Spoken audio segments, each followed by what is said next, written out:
All right. All right, welcome to the Greater Impact podcast series. This is episode 6. I have the pleasure of speaking with Craig today, and this podcast is going over entrepreneurship, business, real estate, making a greater impact, purpose, and much more. So, Craig, you want to introduce yourself? I'm Craig Person. I'm a former resident of California, moved to Michigan, and own a real estate company. I have a lot of investment properties, and I also own a media company. So I do a lot of different things. Awesome. Awesome. Cool, man. Well, let's start out in the beginning, kind of making your whole life story in the nutshell. Let's not take too long on that, but if you want to go from like, how did we get, where you're at today? Well, I'm in a little town called Muskegon, Michigan. And Michigan was bleeding out jobs in the around the 2008 timeframe. Just jobs were going away. People were leaving the state. Cities were depopulating. Detroit went from 3 million people to 700,000 people. And so when people leave, there's opportunity to look at all sorts of things, including real estate. And I happened to come at just the right time and started looking at places in the country where I could buy real estate a lot cheaper than I could back in California. And I discovered this little city called Muskegon, Michigan, which brought me here. So I thought maybe I would just come and play for a little while and stay here a couple of weeks or a few months, buy a few investment properties and go back to California. But I kind of decided to stay a little longer, maybe a year or so. Here it is 9 years later. So I'm here in Michigan now doing real estate and also decided to start a media company as well. Love it. Love it, man. That's awesome. Um, so I'm sure I was just in Michigan, first time on the East Coast. In fact, for me, right? In Detroit, I flew to Detroit, which was cool. It's cool. Yeah. I wish it was a little bit warmer. I could have checked it out a little bit more, but I checked it out for about a day or so, and then obviously my execution certification course was in Lansing, Michigan. Right. That for me, where is Mesquite? Mesquite? Speaking, if you ever get on the freeway, there's two signs. If you're going west, it says Muskegon. If you're going east, it says Detroit, right? And they're literally on the opposite sides of the state.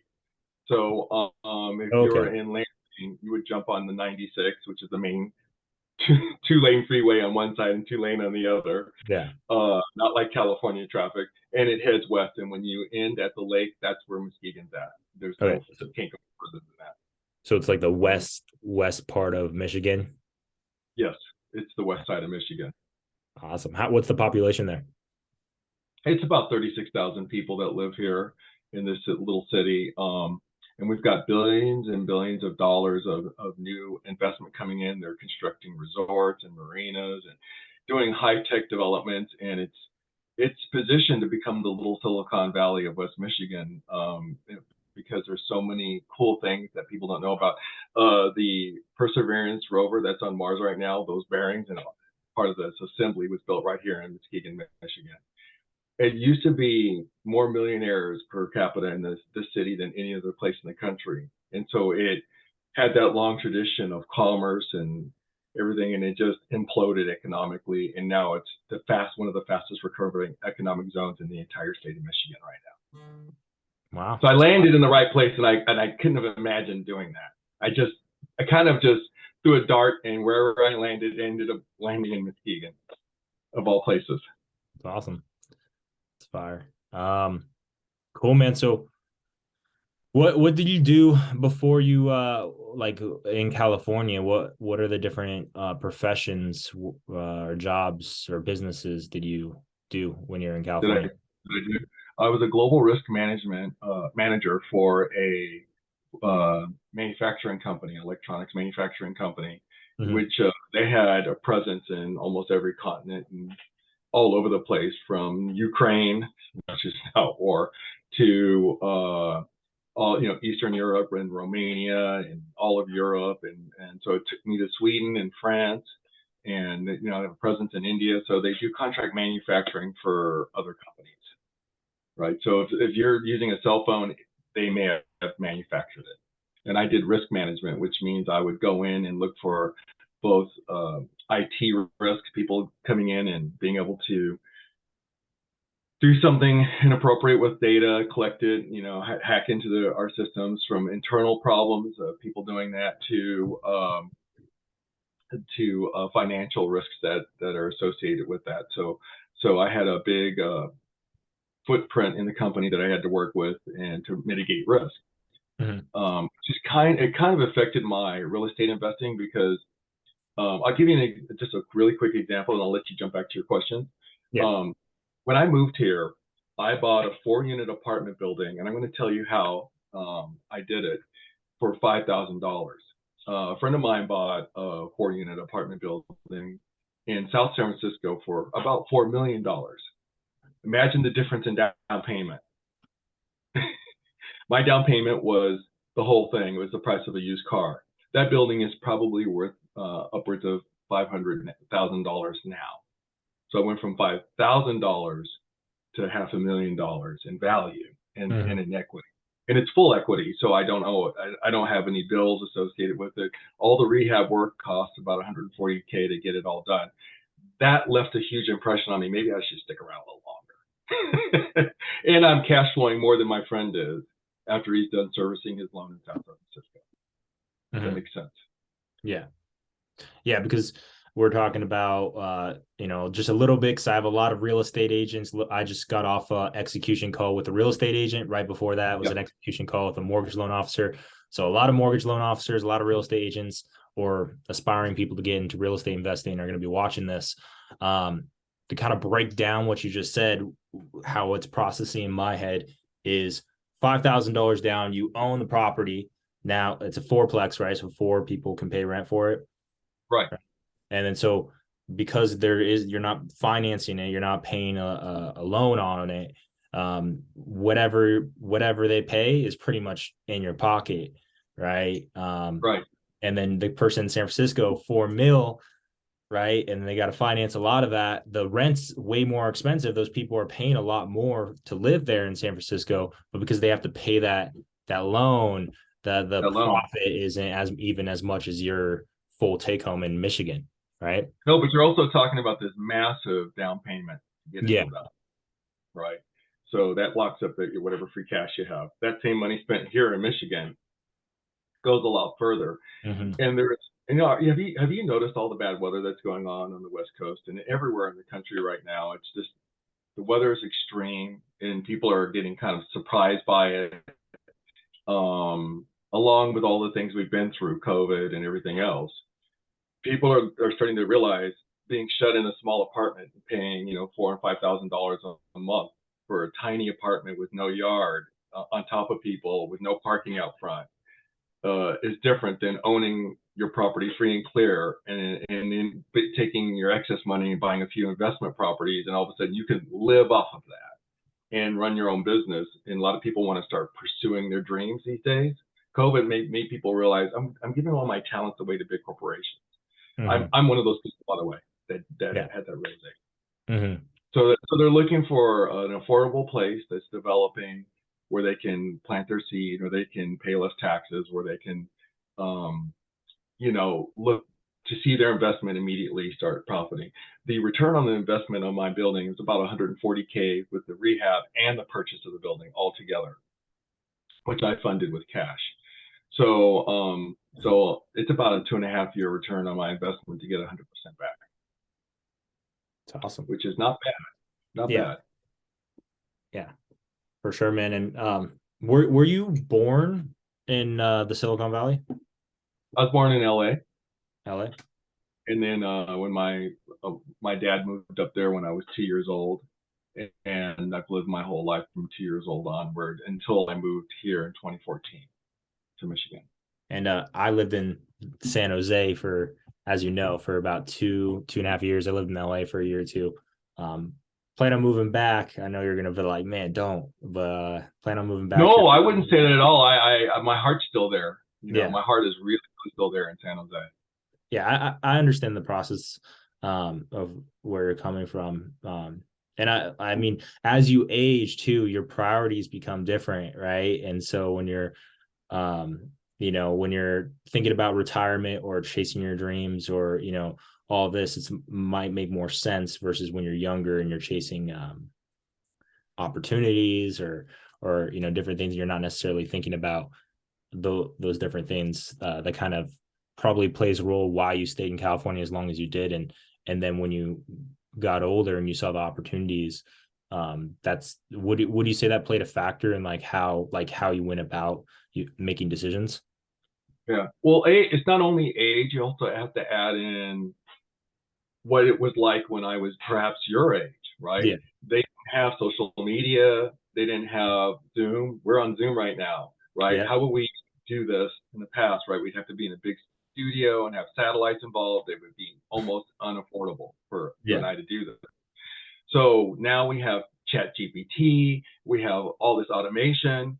You can live anywhere, you can be anything, right? Mhm. If you plug into technology and figure out what you want to be, there are 22-year-old kids right now traveling the world, making $1 million a month, doing silly TikTok style videos, right? So that's not how I grew up. I had to learn how to write programs out of a book. What's that? Right? There Yeah. was no YouTube to show you and explain how to put algorithms together, how to write code and all that stuff. I literally had to read out a book and imagine and abstract Mhm. all these kind of cool things I was doing because I also used to write software as well, right? And manage software development teams in Silicon Valley. So I had to do that out of books. That's no longer the only way you can learn something. And we no longer have to be within driving distance of our jobs. You can live in Costa Rica and have a job in Silicon Valley, Yeah. right? You can have a side job of social media doing something that you're passionate about and that you can connect with that can generate a lot of income, maybe even more income than your base job that you're doing at home, and you can do it on your spare time. None of that was available when I was a kid, your Yeah. age. So for all of you guys watching, what are you doing if you're just working a job, not taking advantage of the opportunities? Oh, absolutely. Yeah, of having online space and building your brand. Even if you work a job, building your brand is huge. Um, for sure, and especially if you want to pursue and some sort of passion or purpose that's beyond your 9 to 5. You guys work a 9 to 5, and then also for business owners. I mean, you could talk about it a little bit because you obviously own a digital marketing company. The importance of somebody who owns a business, how they should be utilizing and their social media and all that to build their business. You want to talk about that a little bit? Absolutely. Well, the reason I started a social media company, I started during COVID. Now, I keep hearing and running, especially right here where the economy had become stagnant for a while. Young people didn't have anything to do and anywhere to go. It's not like California where you can go on a Monday night, you can find something fun to get into, right? It's dead here, right? So people are finding without money and stuff like that, it becomes kind of like they want to move. That's why we've been depopulating.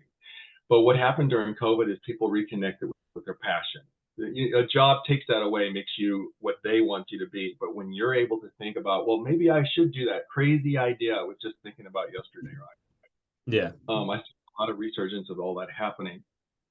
You have to forgive me. I'm 58, so I just forgot your full breadth My of your question. question. Can you ask it? Yeah. So the importance of building your social media brand or marketing yourself Thank you. online for your business. Thank you. So the reason that I decided to do this is about 6 blocks away from now. I'm in a neighborhood that was suffering and stagnant for a long time. And about 6 blocks away from me is one of the biggest lakes in Michigan. We have about 604,000 square miles of fresh water.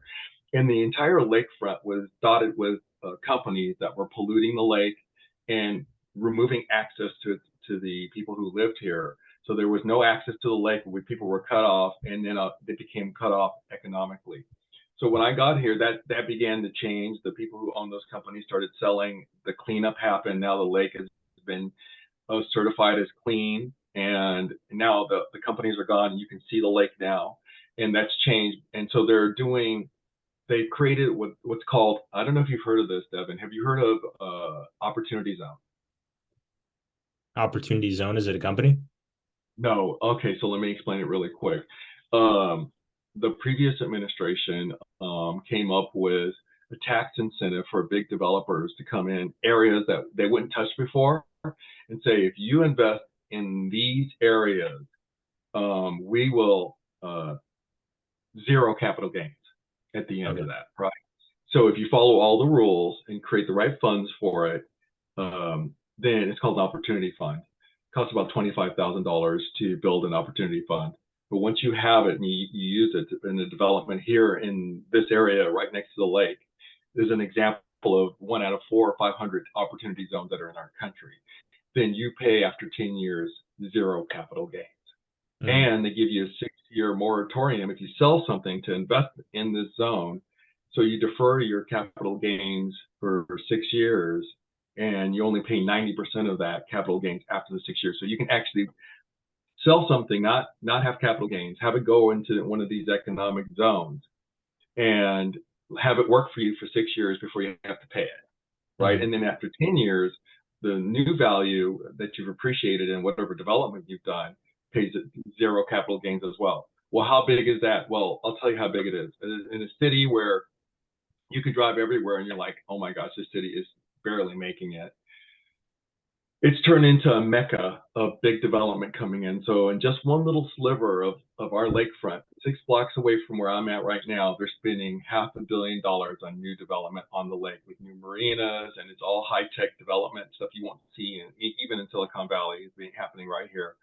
Um, and that's just one little corner. We've got billions of dollars of new development coming in. We only have 36,000 people who live here.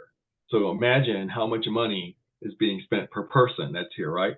And that's only about 6 blocks away from me. So I realized that I was competing with the big boys. So, and I did a high end development. So when they're doing new development, new construction, I'm rehabbing a building, I'm competing with them.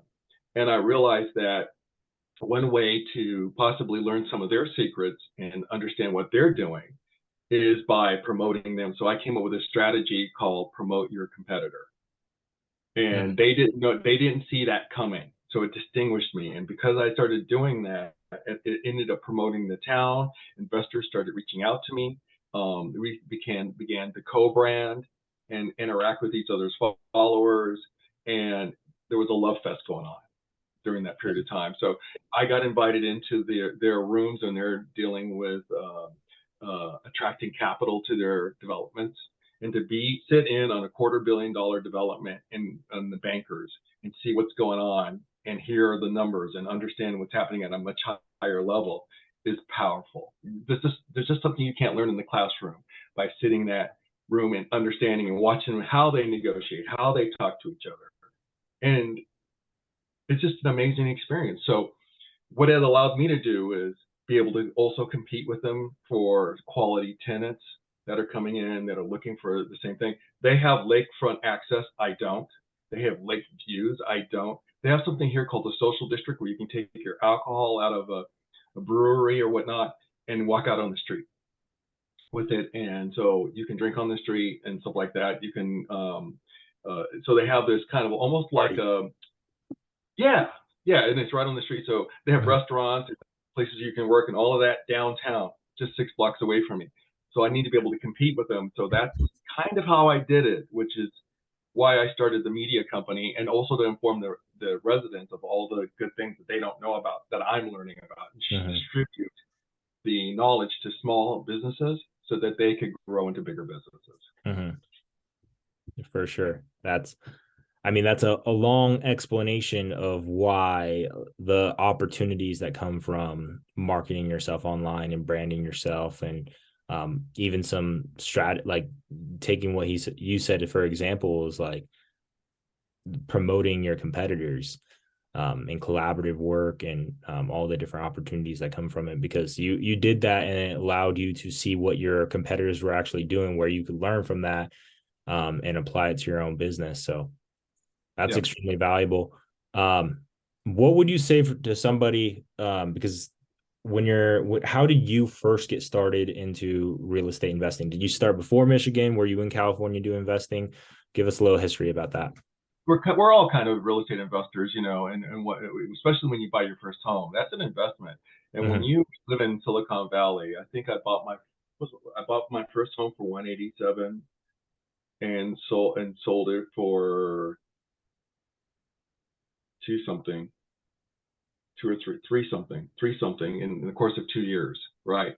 And that was like a hello, that's Money. cool. I like that. And then I sold my next house. I bought it for 250 and sold it for $1.1 million. Hmm. And that just, you start to realize you're not getting bonuses like that at work unless you work for a few companies, right? In Yeah. certain positions. So that just left me with, the home is the quintessential part of the American dream. Apple computers, where was it started? HP, where was it started? Where are some of the greatest ideas in Silicon Valley started? It's in the home. And Hmm. people use their homes to generate revenue. You Hmm. may be at home right now. I may be at home right now. This is where my investment journey started. So I started to go into RIA clubs and whatnot to be around other investors, and they share the knowledge and network. And those two things are all you need to do to get started uh, in real estate investing. Is You can what? just go straight to one of these. Most states and cities have these RIA groups that you can join and meet up and physically meet with people, and they give presentations on investing. And you can Hmm. ask anything you want to ask. And after three or four of those, you can then do your own research and start figuring out what you want to do. So I was doing really high end stuff for the company I was at, but I wasn't getting the positions and pay I wanted to be at for the work I was doing and for Hmm. the benefit I was giving the company. So I said, why am I doing that for a big corporation when I should maybe be doing it for me Hmm. and affect people in a positive way? So that's why I ended up ultimately leaving Silicon Valley. Even though I love it, I have a love for technology. I love the Bay Area. I love the melting pot of the Bay Area. But I needed to own my. I said to myself, people are sleeping. They are paying banks and they're on this treadmill. They'll never get off of it, refinancing so they can pay for the Hawaii trip or the Mexico trip. Yeah. I think I've been a very smart. I haven't been in debt at all. Right. And I talk to a lot of people that get into debt for Yeah, stupid debt when it comes to like cars or luxuries or yeah, nothing, not getting into debt for an asset that's actually going to pay them and appreciate. Right. that's the right kind of debt. That's a good debt, right? Buy your cars and pay for your credit card bills with a performing asset, right? When Mhm. I'm sleeping at night, my tenants are going to work and they're clocking in and they're clocking out. So Mhm. I don't, right? The amount of time I spend on my building because I rehabbed it to perfection is so small. I think I must spend 4 hours a month working. I take care of the landscaping. I literally live four doors down from it. So I'll get on my mower and I'll do all my properties because I literally own all the neighboring properties next to it. So I am my own neighbor. I don't see too many other investors doing that, but I like to buy up the block. Mhm. That way, and I live on the same block. So I take care of all the properties and I stay at the same level. Mm. Okay, so just so I'm on pace with you, and when I wanted to know this just for myself, when you say Silicon Valley, what city did you grow up in? What city were you mainly in? Because I lived in the San area. Jose, San Jose. San Jose. Shout out San Jose. What part? I lived Stevens Creek, Blossom Hill. What part did you live in? uh, so did you work out over at the Hillsdale 24-hour fitness? I worked at Equinox in Palo Alto, and I worked at Fitness 19 Oh, in Blossom Hill, and so those are the two gyms I trained at, and I worked at oh, Valley cool. Fair. I worked at Valley Fair at the mall for You worked GNC. at Valley Fair? Yeah. I got really bummed out when I heard that they're tearing down the Winchester Mystery House. I'm sorry, that they're tearing down the Winchester movie theaters next to the Mystery House. That Yeah. really bummed me out because I'm a little older than you, so I saw Star Wars there and Close Encounters and all these old 80s and 70s movies out of that place. I grew up over off of First Street near downtown. Sorry, I grew up in Willow Glen off of Okay. Minnesota. Newport Avenues, that little corner house right there, and went to Willow Glen, everything from elementary all the way to high school. Mhm. Um, and my last residence was right off of First Street near Taylor, where the old City Hall used to be before they moved it off of Santa Clara Street in downtown. So I'm mostly downtown the last 17 Nice. years of my life. Yeah, it's a cool area. I've definitely cool. Okay, so just so I'm on pace with you, two investments, right? Buying your own home in San Jose. One you bought it around 100 something thousand, sold it for 200, 300 something thousand, and then another one you bought at 300 or 250, and then you sold it for 1.1 250, million. 50 down, owed two on it, did some remodeling to it, ended up getting a mortgage of about, I think it's just about 450 altogether when I was done with the rehab. Sold the property for $1.1 million. A few months before that, it appraised for 875. And the reason I got 1.1 for it was I went to Tony Robbins and went to one of his big events, Mm-hmm. and said, if you want to find a, a good real estate agent, he says, just find anyone. Everybody says, oh, that's a good guy. That's a good guy. Yeah. But you'll get average to less than average results from a good real estate agent. Then he Yep. said, if you want to, so depending on the results, you want legendary results, Mm-hmm. you have to find someone it's a one real estate agent out of a million kind of thing, right? Yeah. And I said, I came back from Tony Robbins and I said, I want to sell this house for $1.1 million at appraised at 875. We want to break some records with this house. So I started with interviewing up to 10 realtors. And before I interviewed them, I looked at their sales, their records, how many, records did they break? And it turned out to be the same guy that sold me the house. Yeah. Everybody else told me I was crazy. This one said, I'm willing to do what it takes. And Yeah. literally the house sold for 1.1 mil. Yeah. And all the realtors called him when we broke that record. And that let me know that we set our expectations way too low. Yeah, that's for sure. What do you say about that? Because I'm a lot of real estate agents, shout out to real estate agents that are watching this. I'm sure. I mean, even though he gets paid more regardless because he sold it for more, did he have like a higher fee than the other agents or a percentage? No, No, it was nope, the same. nope. It's just, it's just this. Mhm. You're really paying for this at the The end of the day. mindset. And trust me, there's a lot of realtors and they're starting to see people just grandmothers are saying, I can do that now. Everybody's jumping in to become a realtor nowadays. They think it's like the panacea, oh, I can make a lot of money, but it's a saturated field, Yeah. it's There's saturated with a lot of realtors. yeah. And, they pay for a lot of things. They have to pay for, a lot of their leads and their advertisements and their association and dues. And it can be frustrating, but that's just like with anything. When I moved out here, I've never worked harder in my entire life, ever. And I didn't expect that Is it to, real estate investing? in real estate investing, and also just being responsible for the lights are on here. Who's paying for that? Well, it's not a job. It's not a guaranteed paycheck I'm going to get. A lot of people will go to, Yeah. right? A lot of people will come out of Silicon Valley and they spend 3 or 4 hours every day looking at Facebook, right? They know that they're supposed to be doing work, but and then they sit at the coffee station a little too long and talk an hour about their weekend, right, Yeah. with their friends, stuff like that. So how productive are you really? But when it comes to you surviving and paying your own bills, you really have to get smart. You Mhm. really have to pay attention, and it's no longer not just for fun. If you don't treat it like a business instead of a hobby, Yeah. you may find yourself. And I think that realtors and brokers, it's hard to find a good broker when you're a realtor Yeah. that will Yeah. take the time to bring you in and show you their secrets. They can be competitive with their own agents.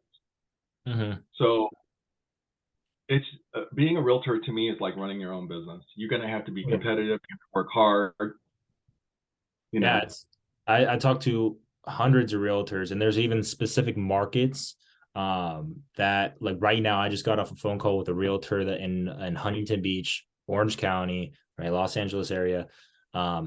There's more agents than there is listings, right? Than people actually selling their home. There's and I looked it up. There's 39,000 registered real estate agents in the Los Angeles County, right? And so it definitely is a competitive market. I think a lot of people, get into it because it's like a get rich quick scheme because, there is a lot of money in real estate. But yeah, like it is competitive just like anything else. Like if you're going to be average or good or great or whatever, you're going to get the effort you put in. But it's like, just like what I do is competitive. It's not the industry you're in. It's who you are. You're the one going into the industry. So how are you going to show up? Using yourself as a good example of that, there are a lot of people online doing what you're doing, but you definitely distinguish yourself. Mm-hmm. And people don't always, because they can come out of a field where they get a paycheck week to week, month to month, every 2 weeks, and they're jumping into a field where you don't do the right things, you're not getting paid, Yep. and that's so. There's a lot of people that have materials and things out there, but if you can dial it in what works for you and find and get around good people who will give you that what I consider also tribal knowledge, things that's not written down. You just have to learn it. You have to Mm-hmm. practice, see someone else do it. That stuff too, you can really do well in this business because there's so many people who are not doing the right things. Doing the right thing and getting clear and finding your niche can be powerful, and it can affect different parts of your life too. Mm-hmm. Absolutely, man. I had something else I wanted to say that you mentioned. Well, I can't think of it right now. So if you want to give some quick tips, or it doesn't have to be too quick, Yeah, but for people that are advice, if you had to say like your 5 top tips or 3, whatever you got for yeah. real estate investing, what would you say? I'm going to use. I want you folks that are watching this podcast right now to first off look at what Devin's doing. He's giving out all of this positive energy, and then let's just focus in on a few points that I have here. Number one, in Michigan, they have seller financing everywhere in the United States, but we call it land contracts here. And really, what it is a contract for the deed, right? I will pay you $100 a month for 2 years, and then a balloon payment at the end of those 2 years for whatever we agree that house is worth. It's sitting there, you're not using it, you inherit it through, say, a family member passed, and you're the only inheritant, and you've got a full family, you don't have time to deal with this property over here. City's getting after you for long grass and all those other things. So what you can do is find the owner of that property in Michigan and talk to them about a land contract, which is commonly known actually in the state of Michigan. You can talk to people who aren't really strong in real estate and they know generally what a land contract is. So you can say, I'd like to do a land contract for your property.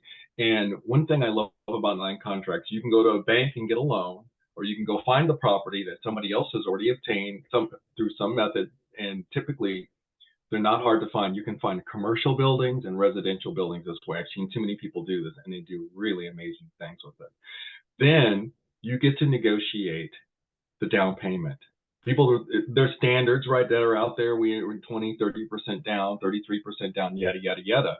But land contracts are 100% negotiable. You could say, I'll pay you the down payment in 6 months. I'll pay you no down payment. I'll pay you an increased monthly payment. I'll pay 3% interest. I'll pay 20% interest. I'll pay no interest. As long as both parties agree. And land contracts, you know what it's like to buy a house, especially in California. You can't see my hand here, but the paperwork's usually this thick. By the time you're done signing, you wish you never saw another piece of paper. One piece of paper called a memorandum for land contract. It stipulates the number of payments, whether it's a balloon payment, if there's a prepayment penalty, if there's any interest or not, if there's a down payment or not. At the end of those payments, you get the deed. Okay.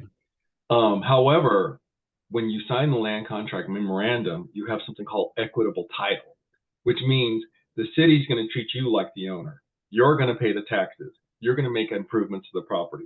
It's your house, just like it is when the bank owns it, right? Yeah. And they have to foreclose on you.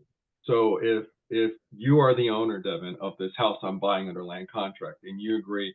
So can I give you an example? I went to California and I went to a RIA meeting and I started talking about Michigan. And there was a lady near there by the name of Yolanda who only had about $3,000 to spend. Okay, so this is just make it real for everybody on this call. And I said, I can hook you up. So she, with that $3,000, she flew to Michigan. I only had talked to her for 15 minutes and she didn't remind me that she was coming. So I found out she was coming about an hour before her flight arrived. Oh my gosh, what? She's coming now? Okay. So I took her and gave her a tour of Muskegon, where I'm at. She found a property. This is in 2015. She found a property for $9,000.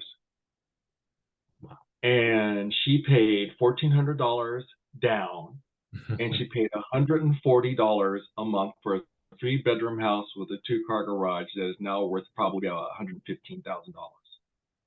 Okay. Crazy. And the agreement was, as long as there was no renter, she'd pay $140. And when she got a renter, she would pay $250 a month. So, and then the renter went away and she couldn't find one for a while. It went right back down to $140. That's a cable bill, my friend. Yeah. That's a cable bill. What are rents like now? Renting that house now would be roughly about $1,400 a month. Mm-hmm. How many months would it take her to pay off the land contract if she want, or if she could keep it and use it for any other things? But how long would it take? She get it done in under a year. Yeah, you got it. You got it, right? And she got all this. She got all this equity on top of it. So using land contracts are really powerful, and it's very common in Michigan. So it's kind of exciting to be able to see if you can acquire some pieces of property and rent it out, especially in a city that's really going to become a destination for people who are escaping not only the extreme weather, but affordable housing. And then we have fresh water here, and the weather is getting milder and milder in the wintertime. So we're flattening out, and we also are the second largest food producer in the United States. We got water and food and cheap housing and beautiful lakes and a recovering economy. So Michigan's pretty exciting. The second thing I would discuss your viewers is tax foreclosures. Now, in all 50 states, people's houses get foreclosed on for non-payment of property taxes.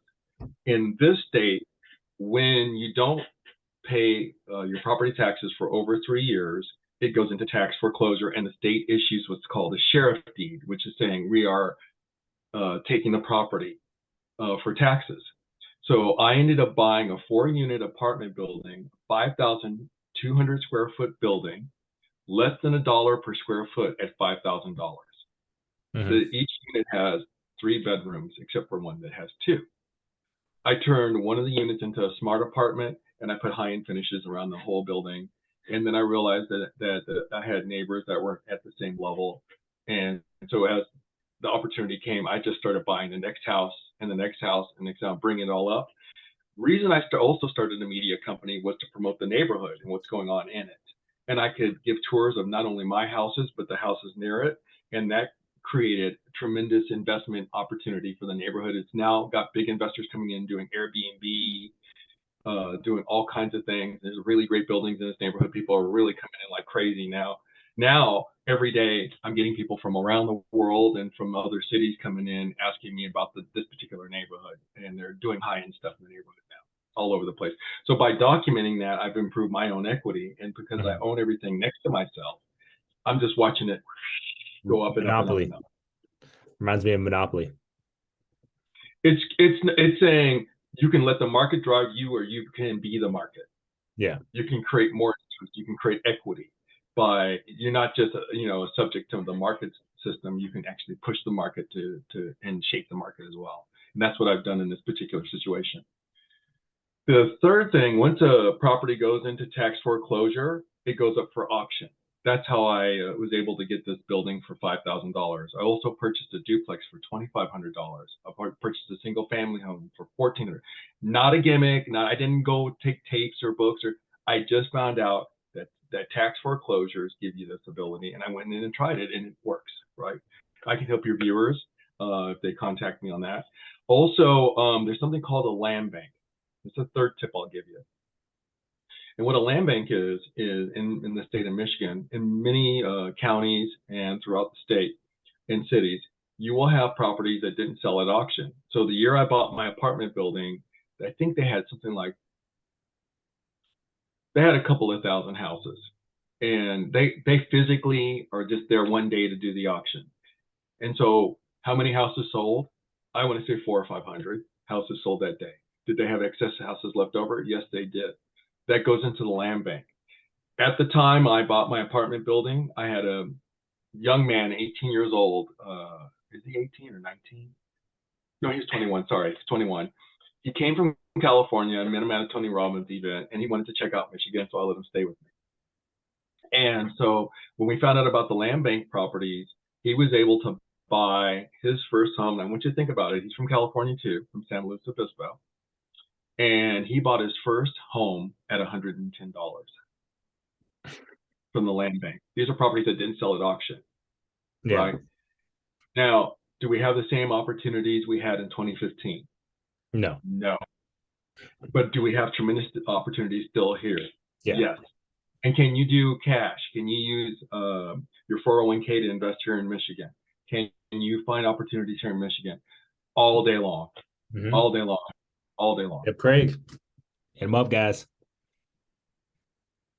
So that's just a little peek at, and I do tours of my buildings. I've been on the news here, the local news as well. So I do have video tours of everything I've got. I'm an open book. You can ask me anything and I share all of it. I want to see people get ahead. I'm doing fine. So if someone passes me up, Devin, if you do better than me, I'm all for it, man. I'm all for seeing you go. And you shout out and give me a network contact, or tell me something that and I share it with other people and vice versa. That's how I work. Yeah, I mean that's how the most successful people work, right? They're abundant, so they share everything they have because hey, winners are going to take it, and then most people won't do anything with it. Right? Absolutely. Totally, man. So that was some really valuable stuff that you just shared. Well, I'm going to ask you what should we call this podcast? Is it like why you should invest in Michigan or invest in real estate in Michigan, or what would you name this podcast? I think that is the biggest thing because and it's so funny because I get to play with the big boys here. And by the way, we have a lot of money in Michigan. You would not imagine. We have Silicon Valley money coming here. A lot of folks that are CEOs over in California are buying up our lakefront properties. And imagine whether you're in Southern California or Northern California having ocean views. Yeah. How much do those views cost if you're in Malibu? Millions. Yeah. It's insane, right? We have those insane views right here of Lake Michigan. It looks like an ocean. You can't see the end of it, and we have sand beaches. So, and by the way, it's warmer than the California water when you get in. You know how ice cold that California water can be? Yeah. Step in, and it looks warm. It's hot. It's like 99 degrees outside. You step in the water, it's like you stepped into the Arctic. These lake waters are so freaking warm. It's just an amazing place.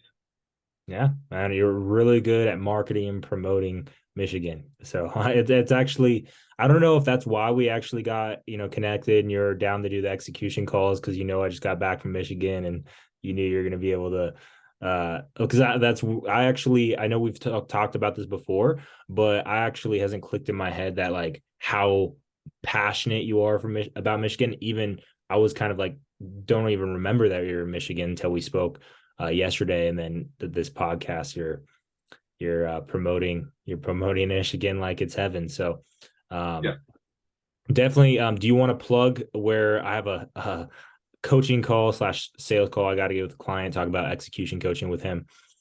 So we'll end the podcast, but if you want to shout out, I'm also, send me the description so I can put all of your social media or how to get in contact with you in the description, but you want to shout out your businesses and where people can find you? Yeah, there's 3 simple ways you can find out all about everything I'm talking about. And there's been I've gotten a lot of media attention. So you can find me on Google or whatever your favorite search engine is. My first name is Craig, Craig.